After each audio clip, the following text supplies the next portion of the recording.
TV evangelist Robert Schuler is dead at age 88.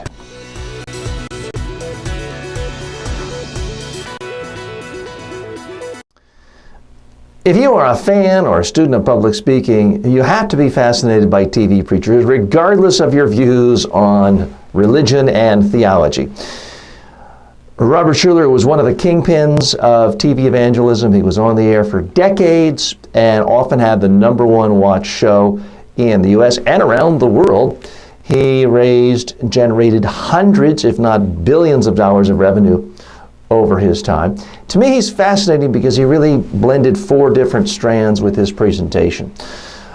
Part of what he did was take sort of the best of 1950s positive thinking, pop psychology, and blend it into his the Norman Vincent Peales of the world. He brought them into his church and he essentially borrowed their power of positive thinking philosophy. That's one strand.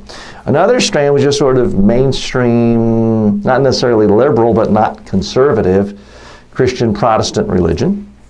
The next thing he brought in was the robes, the showmanship, the wardrobe, and the grandiosity of architecture of the Catholic Church.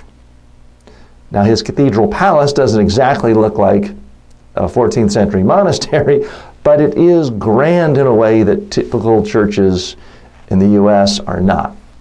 The fourth thing he brought in was heavy doses of pop culture celebrity. He was always referencing conversation with Bob Hope or having celebrities stop by and present and give little talks on his hour of power.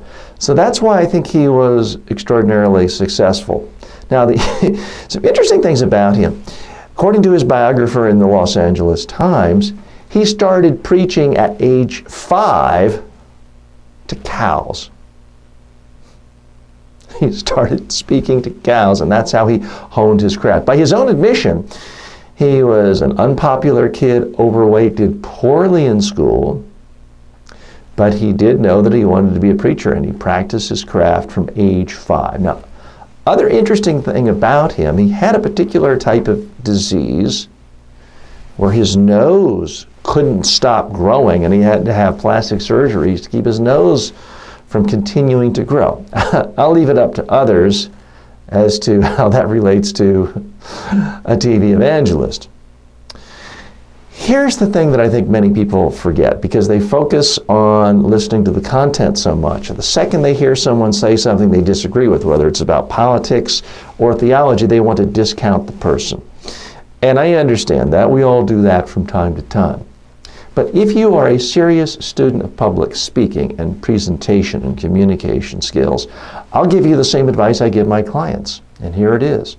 Spend 5 minutes a week, Sunday mornings, flipping around, watching the TV preachers. Because as a class of people, you could say a lot of things about them, but as a class of people, they are world-class communicators because you cannot raise enough money to get on TV unless you're a really good communicator and great at salesmanship.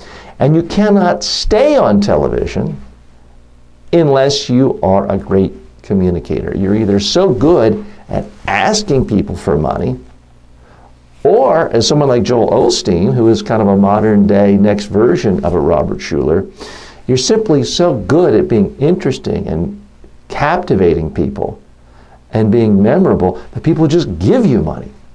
So that's my public speaking tip of the day. Take a look, regardless of your beliefs on religion, whether you're a fan or not a fan at all, and think it's all hokum. Take a look because you will learn something from all the TV evangelists.